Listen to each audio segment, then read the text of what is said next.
Shalom Bapak Ibu dan Jemaat yang dikasihi Tuhan Yesus. Kiranya damai sejahtera Kristus beserta kita semua. Marilah kita tetap bertumbuh dalam anugerah-Nya dan dalam pengenalan akan Kristus sebagai Tuhan dan Juru Selamat kita.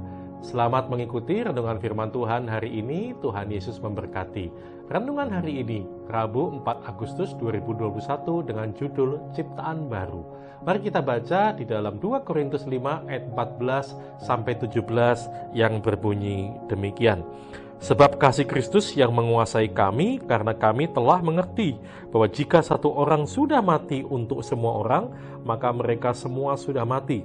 Dan Kristus telah mati untuk semua orang, supaya mereka yang hidup tidak lagi hidup untuk dirinya sendiri, tetapi untuk Dia yang telah mati dan telah dibangkitkan untuk mereka. Sebab itu kami tidak lagi menilai seorang juga pun menurut ukuran manusia.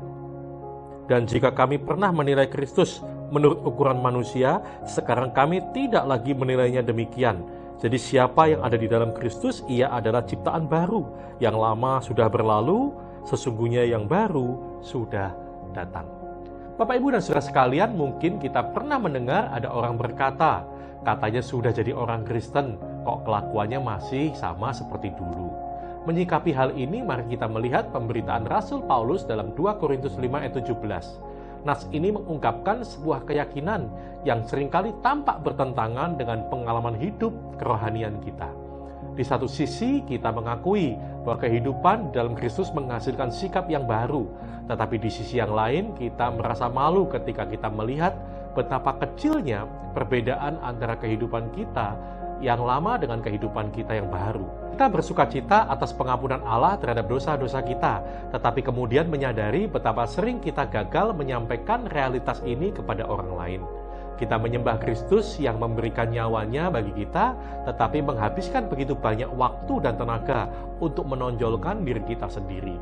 Kita menyatakan kesetiaan kepada Kristus sebagai Tuhan, sementara kita hidup dengan prioritas dan nilai-nilai yang menunjukkan bahwa masih banyak Allah dan Tuhan lain dalam kehidupan kita. Karena itu yang pertama, jadi siapa yang ada di dalam Kristus, ia adalah ciptaan baru. Kata jadi merujuk pada ayat 14-16, di mana Paulus memberitakan bahwa semua orang percaya telah mati bersama Kristus dan tidak lagi hidup untuk diri sendiri. Kehidupan kita sudah tidak lagi bersifat duniawi. Hidup kita sekarang bersifat rohani. Kematian kita adalah kematian kodrat berdosa kita yang telah disalib bersama Kristus. Ia telah dikuburkan bersamanya, dan sama seperti ia telah dibangkitkan oleh Bapa, kita juga dibangkitkan untuk hidup yang baru.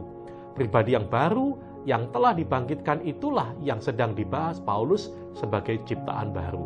Yang kedua, yang lama sudah berlalu, sesungguhnya yang baru sudah datang. Kata lama sedang merujuk kepada segala sesuatu di dalam manusia lama kita, seperti kesombongan, kesukaan akan dosa, mengandalkan diri sendiri, dan hidup menuruti hawa nafsu kita. Semua hal yang dahulunya kita kasihi telah berlalu, terutama kasih akan diri sendiri dan pembenaran diri dan promosi diri sendiri. Ciptaan yang baru menatap kepada Kristus, bukan menatap diri sendiri. Semua hal yang lama telah mati dengan disalibkan bersama kodrat yang lama kita. Bapak, Ibu, dan saudara sekalian, lantas bagaimana orang Kristen yang masih terus bergumul dalam dosa? Ada perbedaan antara berdosa dan hidup dalam dosa. Tidak seorang pun yang dapat mencapai kesempurnaan tanpa dosa dalam kehidupan ini. Namun orang Kristen sejati sedang dikuduskan setiap hari, di mana dosanya semakin sedikit dan semakin ia benci ketika ia gagal. Benar, kita masih berdosa, namun secara tidak disengaja dan semakin jarang beriringan dengan bertambahnya kedewasaan rohani kita. Diri kita yang baru membenci dosa yang masih menempel. Perbedaannya ialah bahwa ciptaan baru sudah bukan budak bagi dosa, sebagaimana adanya dahulu. Sekarang kita telah dibebaskan dari dosa, dan dosa tidak lagi berkuasa atas kita. Sekarang kita dikuatkan oleh dan bagi kebenaran. Sekarang kita mempunyai pilihan yang membiarkan dosa berkuasa atau menganggap diri kita mati bagi dosa. Tetapi kamu hidup bagi Allah dalam Kristus Yesus.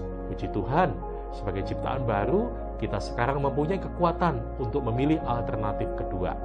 Ciptaan baru adalah hal yang luar biasa, yang dirancangkan dalam pikiran Allah dan diciptakan oleh kuasa-Nya dan bagi kemuliaan-Nya.